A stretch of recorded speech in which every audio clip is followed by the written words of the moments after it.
This is here to symbolize to you the following. Usually you put the underwear, and after you have put your underwear, you put your pants. If you put your pants first, you put your underwear afterwards, it's awkward, as you can see here. So, in medicine, the order of interventions alters the clinical results. In medicine, the order of interventions alters the clinical results. If I have the adrenals, the thyroid, and the pancreas compromised, I should start with the adrenals. So let's discuss a little bit now about thyroid. That's a shape of a butterfly, is on the neck.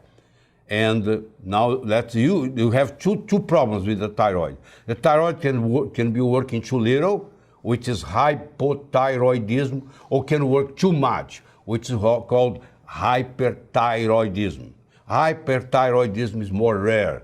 What you're going to manage in your office more frequently are problems with the hypothyroidism. Okay?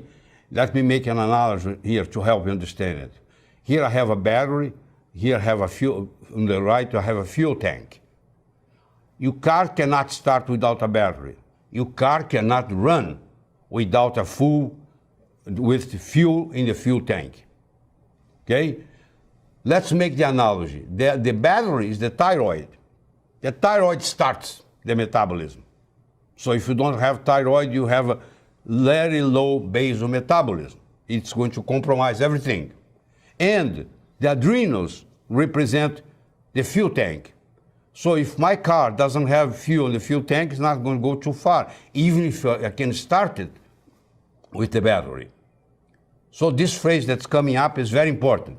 Always begin the treatment by the adrenals. Always begin the treatment by the adrenals. If the adrenals are compromised, the thyroid is compromised, we have first to take care of the adrenals, or can be concomitant. But I cannot just treat the thyroid, and that happens quite often in the clinical setting. Okay?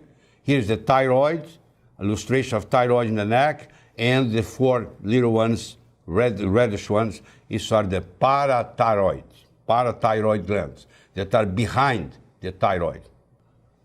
It's very interesting. There are signs that facilitate the diagnosis. This is called Hertog sign. Dr. Hertog was a Belgian endocrinologist, and he notes that people that had hypothyroidism could have this, it was known today as Hertog sign. What's that? The lateral 1/3 of both eyebrows lacks hair. So if you look at the person doesn't have the 1/3, lateral 1/3. It has no hair in the eyebrows. And that's characterized hypothyroidism.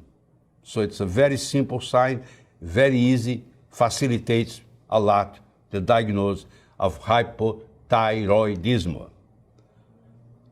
Going to the hormones produced by the thyroid produces T4 and T3, but T4 in reality is not a hormone, it's a precursor, because there is no receptor for T4 in the body.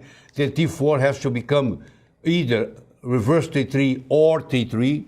Mainly, the T4 becomes T3 and a little bit of reverse T3. The reverse T3 is the hibernation hormone. Sometimes it's necessary. I'm not going to discuss here now, but that's why it exists. But if I have a problem in transform T4 into T3 and start to transform T4 only in reverse T3, then it's a major problem. Okay?